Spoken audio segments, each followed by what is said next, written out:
Bonjour, alors cette semaine vous allez devoir travailler sur un petit peu de la synthèse concernant les opérations sur les fractions, d'abord sous la forme de calcul et ensuite sous la forme de résolution de problèmes.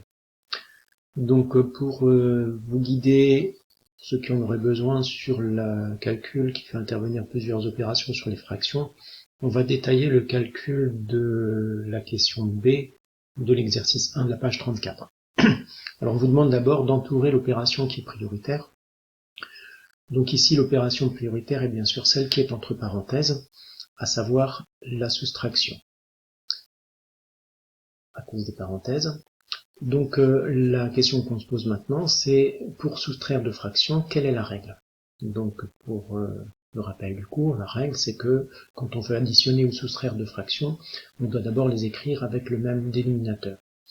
Donc quand on a 9 et 18 comme dénominateur, eh bien le premier multiple commun, c'est-à-dire le premier nombre qui va être à la fois dans la table de 9 et la table de 6, ça va être 18.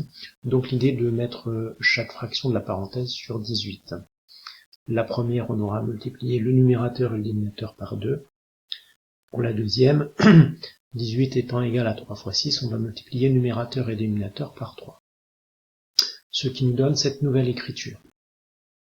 Les fractions 5 neuvièmes et 1 sixième ont disparu, mais elles ont été remplacées par des fractions qui leur sont égales.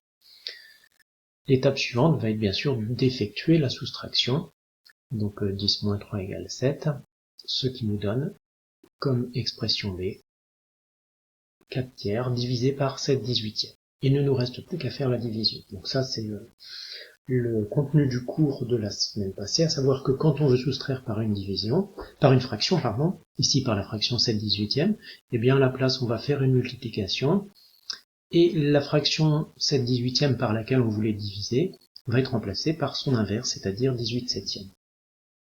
Donc nouvelle écriture, B égale 4 tiers multiplié par 18 septième. La question qui se pose maintenant, c'est comment fait-on pour multiplier deux fractions entre elles?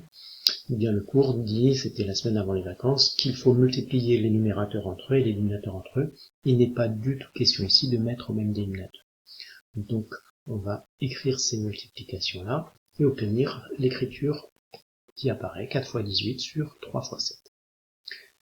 On se souvient que lorsqu'on a parlé de la multiplication des fractions, on s'était dit qu'il était bon de simplifier avant d'effectuer les multiplications.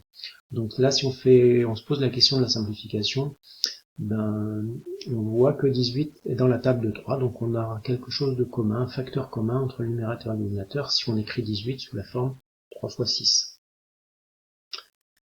Une fois qu'on a fait apparaître ce facteur commun, on va pouvoir simplifier par 3, il ne reste plus que 4 fois 6 au numérateur et 7 au dénominateur, donc on arrive au résultat, B égale 24 septièmes.